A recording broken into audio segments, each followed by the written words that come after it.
Welcome to this week's story update, where we're going to be speaking with Rosa Manriquez. And before we do, let's take a look at her story. I'm Rosa Manriquez, and I'm from Los Angeles. And when people ask me what I am, if I'm LGBTQA, what am I? I tell people I'm neither. I don't identify by my sexuality. I'm a mother and a grandmother. I was raised Catholic. I'm still very much Catholic. And I went to Catholic school. And I was going to be a nun, but that went by the wayside when I met Enrique. And so with Enrique, he was like my first everything, first kiss, first date, everything. Fell in love with him. We got married. And we ended up having children. But honestly, there was no marriage there. And Enrique was gay. And he never came out of the closet. But the signs were all there. Being a good Mexican wife, I refused to see those signs. I just figured I could carry the family by doing what I had been taught to do. One morning he came home and he told me, I can't do this anymore. And he abandoned the family. And I found things like pictures and love letters and the like. And at that point, for me, the face of gay was Enrique. And I really hated him. And it followed that I hated anyone who was gay, his lovers and anybody else. And I honestly agreed that anyone who was gay should go to hell. I was upset because my heart had been broken. I was abandoned with two little daughters, two infants. I had debt just all the way through the roof. And it was really a difficult time for me, but having my background, my upraising, being raised Catholic and being devout, I realized that I couldn't let a lie be the basis of my life, including the lie that he was all bad. It was through a lot of prayer and retreats and talking to people that I trusted as spiritual advisors. And what I understood after a while was that Enrique was not a demon or an angel. He wasn't a saint. He was not a sinner. He was just a plain old human being. And so that was really, really, really important, because I knew that for the rest of my life, I was going to be looking at the faces of those two little girls, and I was going to see Enrique. And so, as a Latina especially, familia is very important to us. And no one can tell us that there is ever any reason to not love our children. When my youngest daughter, Cecilia, was in high school, she came out to me. And what happened was that, my daughter Cecilia is like a really emotional person. If she's happy, the whole world is happy. Everybody is singing. It looks like a scene from Enchanted. She's cooking. Everything's great. But if she is not happy, we all know, the dogs hide, the clouds cover the sky, and we're just careful around her. So she came home one day when she was in high school, and she was just quiet, just didn't say anything. And I thought that was kind of strange. And she came up to me and she said, Mom, I've got something to tell you, but don't get mad. I thought she was pregnant. She started crying. And she was just falling apart in front of me, and I got scared. I thought, what if she's hooked on drugs? What if she burned a drug dealer? All kinds of crazy nonsense. And she was having a hard time talking and getting the words out. And she told me, Mom, don't hate me. I date girls. I like girls. Don't hate me. And that was pretty hard because, for me, I would do anything for my kids. I think to myself, I would even die for my kids. And there would be no way I could hate them. I don't understand this whole thing of a parent hating their kids. I don't get it. But she was in front of me, believing with all her heart that I was going to hate her. We talked.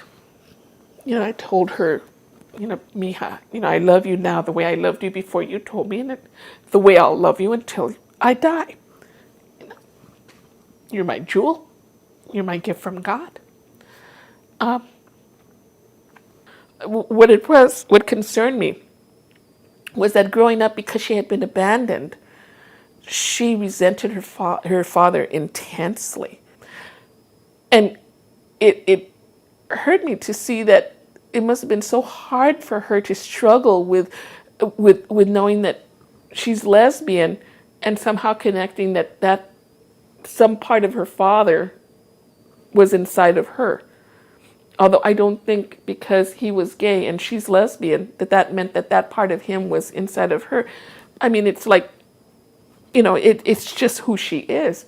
But I could feel that that's what she associated. And so it must have just been a struggle. It must have been painful for her to have admitted to herself that she is lesbian. I counseled her on, love and commitment and trust and having self-respect for herself. I mean, all of these things that you're supposed to tell your children. And I think I did okay, except for one thing that I told her, and that was careful who you tell. And I feel badly having told her, careful who you tell. I told her out of fear, but there's something wrong with that, something very wrong. If she had been straight, would never have told my daughter, careful who you tell. And it's got to change. You know, we can't be worried that our kids are going to be harmed because of who they love. Okay, I'm so happy to see you again, Rosa. It's been almost 6 years. How are you doing during this whole pandemic, and how's life? We're doing remarkably well, actually. We have been restricted to our home, self-restricted to our home since March 13th. And we call this Rancho Gonzales. It's 10 of us here, 12 if you count the cat and the dog. Actually, 13, we got another dog. And we're doing very well. Thank you.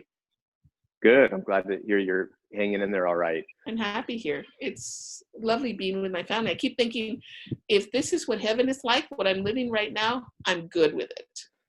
So one question that I have about your story, and there were some comments about this also on the YouTube video, if you don't mind talking about it. Have you been in touch with Enrique in the past, 10 years or the past 5 years or any amount of time after the events that happened in your story? He died, I imagine it must have been about 10 years ago. It probably maybe even more. And we found out because my daughter, my youngest daughter, went to go visit her paternal grandmother with my mother. They went to go and visit. And every time she would do that, because it wasn't the first time, but every time she would do it, she would ask for her father. And the last time she went, the woman told her, oh, he passed away last week. Oh. So he did. And she was there in Juarez for a while, so she went to go and look for his death certificate. And he did pass away from AIDS, from HIV/AIDS. So sorry. That must be hard on you, but especially your daughter as well. I was going to say, it bothered me, and in a sense, it does bother me a little bit, but not as much as the impact that it made on my youngest daughter. Although she has turned it around now. And she said, I've never asked him for anything, but at this point, I'm telling him that he has to be the guardian of my children. He owes them that much. Wow. Well, thanks for the update on that. Is there, in your story, and a lot of the comments kind of talk to this also about the journey that you went on to go from, the quote that you use in the story that all gays should go to hell to, being so open and accepting. And something I always loved about you sharing that story was how honest you were about that, about your journey. What would you tell to someone who is at the earlier steps of your journey where, they might have been with someone who came out as gay or left them or hurt them in some way, and they now have these negative feelings towards the queer community in general? What would you say to kind of help them through that journey? A good friend of mine now helped me understand the perspective of parents of children who are gay and are coming out. And it makes me think that, well, that was me too. And what she told me was to be patient with myself, with, you know, my kids and him. Says they were ready to come out of the closet. You weren't ready to come out of the closet with them. They were ready to be who they were. You weren't ready to be the mother of these two lesbian women or the wife of a gay man. You weren't ready for that. And it's a process. It takes time. And yeah, she was right. She was right. So just take time, you know, learn as you go along and accept what's happening. You learn as you go along. You take it one step at a time. You know, it's also saying goodbye to your own dreams, your own attitudes, your own thoughts of what life was supposed to be. It's learning to say goodbye to that and accepting what life is. You know, it's finding out what that joke means of how do you make God laugh? Tell God your plans, you know. You know, you're expecting a white picket fence and the two children and the dog, and, you know, the scene from Little Shop of Horrors where she has the 1950s household of Donna Reed and the rest. No, that's not what I was put here to live as. And I would say don't close any doors you don't have to close. Don't refuse to accept and embrace the happiness that is there. I feel really, really bad for people who decide there is no joy in what happened at all. Yes, there is. There is joy. You know, and Enrique had things that were really beautiful too. And if anything, he had his own demons he had to deal with. He may have dealt with them very poorly. But, you know, I mean, when it comes down to it, I can't expect my dog to meow. My dog is not a cat. He'll never meow, no matter how much I train him. Does that mean the dog is worthless? Of course not. The dog is precious. The dog is wonderful. It just doesn't meow. And I think to be able to get to that, it just takes a lot of prayer, a lot of self-analyzing, a lot of looking at what we really expect out of life, and learning how to enjoy what we do get. And what about people who say, you know, aren't you mad at him for wasting all those years of your life? What would you say to them? Well, part of me is mad. Part of me, I used to think to myself, I've forgiven him, except I have to give him one good, hard right to the jaw, and then I'll be fine. Then I can look at him and tell him, how the hell have you been, Henry? But, you know, what you feed is what will grow. And to feed anger and regret and all of the rest of that, why feed that and let it grow? That's useless. And when it comes down to it, it took the two of us to make this happen. And me not being willing and saying I wasn't able to really look at what the situation was, that was also a choice. And I really did not end up with the raw end of the deal, not at all. I've got a beautiful family. I ended up with two great daughters because of him. I ended up with 3 great grandchildren because of him. I ended up with 2 lovely daughters-in-law. I mean, my daughters are so lucky they found these women. This is lovely. So to say I got nothing good out of this, oh, yes, I did. Yes, I did. That's beautiful. I love that. What else is going on in your life? You know, anything? I know it's a pandemic and it's hard to do stuff, but you know, any other things that are important to you right now that's going on that you wanted to share? I've been doing some anti-racism type of work. I really did think when I retired a few years back that I was just going to be able to sit home and finally read all the books I wanted to read.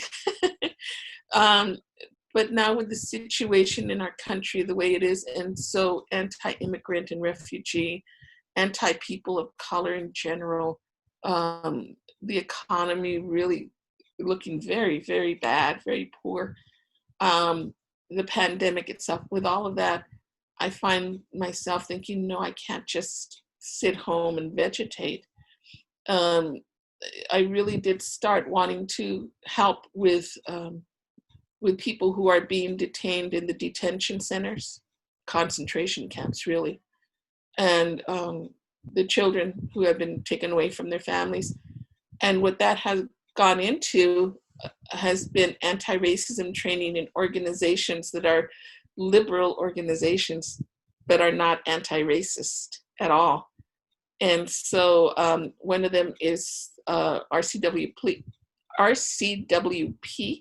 Roman Catholic Women Priest. And through RCWP also, I was ordained a Roman Catholic priest. The Vatican's not happy about that, but they'll get over it. And yes, a lot of white feminists in there. And I was able to help get a very good friend of mine, Dr. Miguel de la Torre, from ILIF University, to do a retreat on racism with them. And that pushed them on, the Western region anyway, into reading and now looking for action. And I think the Western region is going to become affiliated with the Poor People's Campaign, which I think is awesome. My community, the Immaculate Heart community, also no anti-racism.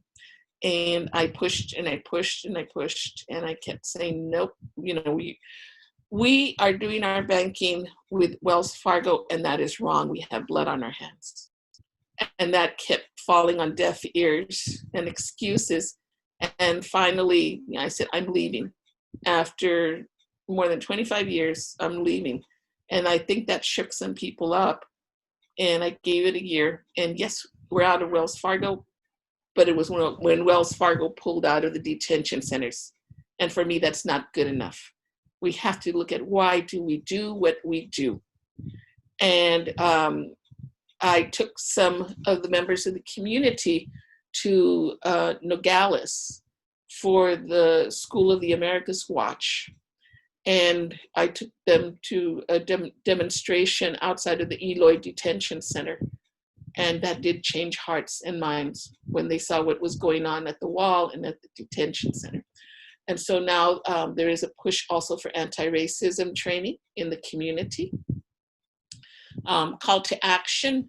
I left the Vision Council for a while. I had pretty much enough, but I'm back again. And I got on the anti-racism team there. And I'm working now, and that's a national organization. We're working now and bringing in people from younger generations and actually doing things, not just writing letters and petitions, doing things. So yeah, there's a few things I've done. I got arrested once too. So just doing Good, stuff. wow. That is not your textbook retirement plan there. But thank you for doing all this important work during your retirement. I'm so happy for you and grateful for you. Thanks for doing all that, and also thanks for taking the time to speak with us. And if anyone who's watching has any questions for Rosa, leave them in the comments. And Rosa, maybe you can check back periodically to see if anyone has questions for you. And if you want to watch more stories, they are available on our website, imfromdriftwood.org, and also on our social media. So check them out. And thanks for watching. Bye.